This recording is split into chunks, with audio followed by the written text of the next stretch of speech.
अस्सलाम वालेकुम वरहमतुल्लाह। यार इंतहाई अफसोस और दर्द की कैफियत में आपका भाई कुछ बातें आपके साथ शेयर करना चाहता है। ये जो आप गाड़ी देख रहे हैं ना, ये है Karachi water and sewerage board की गाड़ी, और यकीनन ये हमारे टैक्स के पैसों से ख़रीदी गई है, हमारे पैसों से ख़रीदी गई है।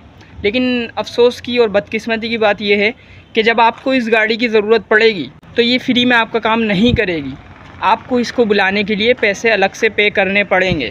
ये गाड़ी आप देख रहे हैं, इसने तकरीबन मुश्किल से 15 से 20 मिनट काम किया होगा और 10,000 रुपये लेके जा रही है ये गाड़ी। और आप इस बात से अंदाज़ा लगा लें कि हमारे पैसों से ख़रीदी गई गाड़ी प्राइवेटली काम कर रही है और इसके पैसे कहाँ जा रहे हैं आप बखूबी जानते हैं। और नोट करने की बात यह है कि इनकी नंबर प्लेटें तक निकली हुई हैं।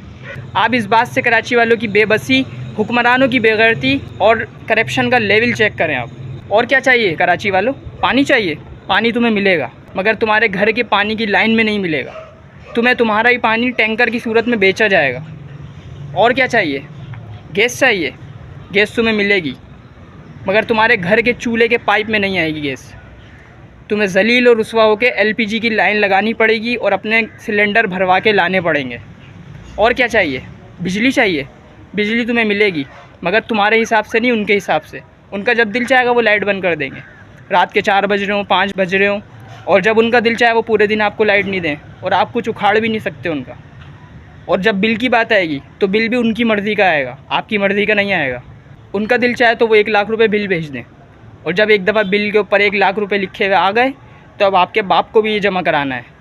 अब ये बदल नहीं सकता। और इन सब बातों के बावजूद कराची वाले पता नहीं किस मसीहा का इंतज़ार कर रहे हैं कि कोई आएगा जो इनके सारे हालात बदल देगा, इनको खुशहाल ज़िंदगी दे देगा। तो मेरे भाई ऐसा नहीं है। आपको अपने हक़ के लिए ख़ुद उठना पड़ेगा, अपने हक़ के लिए ख़ुद आवाज़ उठानी पड़ेगी। और मेरी ये बात आपको जितनी जल्दी समझ आ जाए आपके ही हक़ में बेहतर है। अपने भाई को दुआ में याद रखिएगा। फ़ी अमानिल्लाह।